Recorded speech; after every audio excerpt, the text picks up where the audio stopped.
চুক্তিতে না পৌঁছালে ফের যুদ্ধ, ইরানকে হুঁশিয়ারি যুক্তরাষ্ট্রের। ইরান চুক্তিতে রাজি না হলে যুক্তরাষ্ট্রের সামরিক বাহিনী পুনরায় যুদ্ধ করার জন্য প্রস্তুত রয়েছে বলে হুঁশিয়ার করে দিয়েছেন মার্কিন প্রতিরক্ষামন্ত্রী পিট হেগসেথ।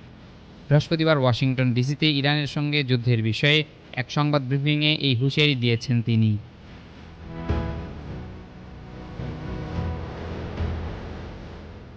মার্কিন এই প্রতিরক্ষামন্ত্রী বলেছেন, ইরান চুক্তিতে রাজি না হলে মার্কিন বাহিনী যুদ্ধ পুনরায় শুরু করার জন্য প্রস্তুত আছে। হেগসেথ বলেছেন, ইরানের এখন আর কোনো নৌবাহিনী নেই, যে কারণে বর্তমানে হরমুজ প্রণালীতে জাহাজ চলাচল নিয়ন্ত্রণ করছে মার্কিন নৌবাহিনী। ওয়াশিংটন ডিসিতে সাংবাদিকদের সঙ্গে আলাপকালে পিট হেগসেথ বলেন, যতদিন প্রয়োজন ইরানের উপর নৌ অবরোধ ততদিন জারি রাখবে যুক্তরাষ্ট্র। তিনি বলেছেন, ইরানের বর্তমান সর্বোচ্চ নেতা মুজতবা খামেনি আহত হয়েছে বলে ধারণা করা হচ্ছে এবং তিনি বেঁচে আছেন। যুদ্ধের শুরুতে বিমান হামলায় ইরানের তৎকালীন সর্বোচ্চ নেতা আয়াতুল্লাহ আলী খামেনি নিহত হন। সেই সময় তার ছেলে ও সর্বোচ্চ নেতা মুজতবা খামেনি গুরুতর আহত হন এবং বর্তমানে তিনি সেরে উঠছেন। তেহরানকে চুক্তি স্বাক্ষরে চাপ দেওয়ার কৌশল হিসেবে মার্কিন সামরিক বাহিনী ইরানে প্রবেশকারী কিংবা সেখান থেকে ছেড়ে আসা সব ধরনের জাহাজের উপর অবরোধ আরোপ করছে। পিট হেগসেথ বলেন, ইরান তোমরা একটি সমৃদ্ধ ভবিষ্যৎ ও সোনালী সেতু বন্ধন বেছে নিতে পারো এবং আমরা আশা করি তোমরা ইরানের জনগণের স্বার্থে সেটিই করবে। তিনি বলেন, কিন্তু ইরান যদি ভুল পথ বেছে নেয় তাহলে তাদের অবকাঠামো, বিদ্যুৎ ও জ্বালানি খাতের বোমা হামলার মুখোমুখি হবে।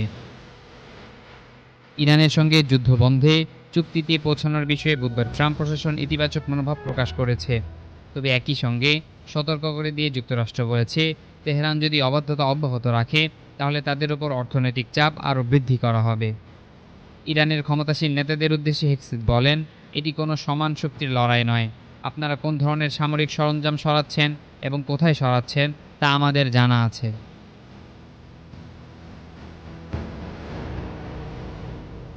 যুক্তরাষ্ট্র সামরিক বাহিনীর জয়েন্ট চিফস অব স্টাফের চেয়ারম্যান জেনারেল ড্যান কেইন বলেন, মার্কিন বাহিনী যে কোনো মুহূর্তে পুনরায় বড় ধরনের সামরিক অভিযান শুরু করার জন্য পুরোপুরি প্রস্তুত রয়েছে।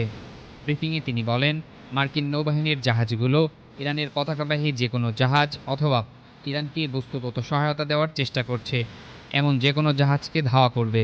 অবরোধ ভাঙার চেষ্টাকারী সব জাহাজকে বাধা দেওয়ার পাশাপাশি সতর্ক করা হবে যে যদি আপনার এই অবরোধ না মানেন তাহলে আমরা শক্তি প্রয়োগ করব।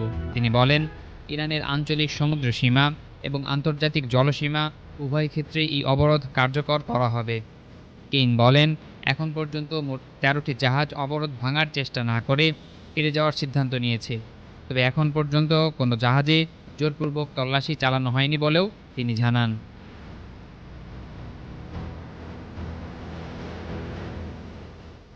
মারুফ বিল্লাহ, আজাদীর খবর।